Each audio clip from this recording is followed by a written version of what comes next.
Hello guys. അപ്പോൾ ഇന്ന് best ഫ്രണ്ടിൻ്റെ കുഞ്ഞിൻ്റെ ബർത്ത്ഡേ ആണ്. അപ്പോൾ നമുക്ക് ബർത്ത്ഡേ ഫംഗ്ഷന് പോയാലോ?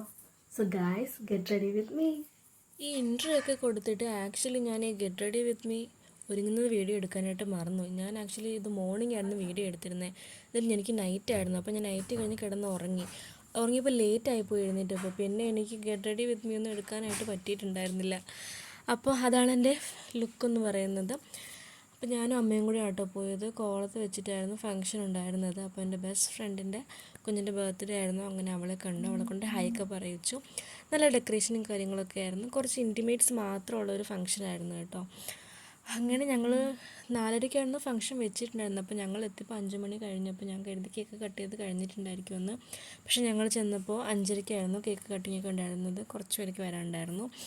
അങ്ങനെ കേക്ക് കട്ട് ചെയ്ത് കുഞ്ഞ് ഭയങ്കര കരച്ചിലായിരുന്നു കേട്ടോ. ചൂടും ആൾക്കാരെല്ലാം കൂടെ കണ്ടപ്പോൾ അവൾ കുറച്ച് നെർവസായി. അങ്ങനെ അവൾ കുറച്ച് അലമ്പായിരുന്നു. അങ്ങനെ കേക്ക് കട്ട് ചെയ്തു, കേക്ക് അങ്ങോട്ടും ഇങ്ങോട്ടും കൊടുത്തു. ഫോട്ടോ സെക്ഷനൊക്കെ ഉണ്ടായിരുന്നു, ഫോട്ടോസൊക്കെ എടുത്തു. പർപ്പിൾ തീമായിരുന്നു കേട്ടോ അവരുടെ കോസ്റ്റ്യൂമൊക്കെ വന്നിട്ട് കേക്കായാലും. അപ്പോൾ എൻ്റെ അടുത്ത് പറഞ്ഞിട്ടുണ്ടായിരുന്നു അവൾ പർപ്പിളാണെന്നൊക്കെ. പക്ഷേ ഞാനായിട്ടിട്ട് വന്നത് വേറെ കളറായിപ്പോയി. ആക്ച്വലി ആ കാര്യമേ ഞാനങ്ങ് മറന്നുപോയി. അവിടുത്തെ ഡെക്കറേഷനും കാര്യങ്ങളൊക്കെ അടിപൊളിയായിരുന്നു.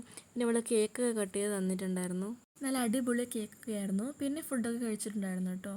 ബിരിയാണി ഉണ്ടായിരുന്നു, ചപ്പാത്തി ഉണ്ടായിരുന്നു, ഇടിയപ്പം ഉണ്ടായിരുന്നു, അങ്ങനെ കുറച്ച് ഐറ്റംസൊക്കെ ഉണ്ടായിരുന്നു. പിന്നെ ഐസ്ക്രീമൊക്കെ ഉണ്ടായിരുന്നു. അതെല്ലാം കഴിച്ച് ഗിഫ്റ്റൊക്കെ കൊടുത്തു. പിന്നെ തിരിച്ച് വീട്ടിലേക്ക് വന്നു. അപ്പോൾ ഇന്നത്തെ വീഡിയോ ഇത്രയേ ഉള്ളൂ.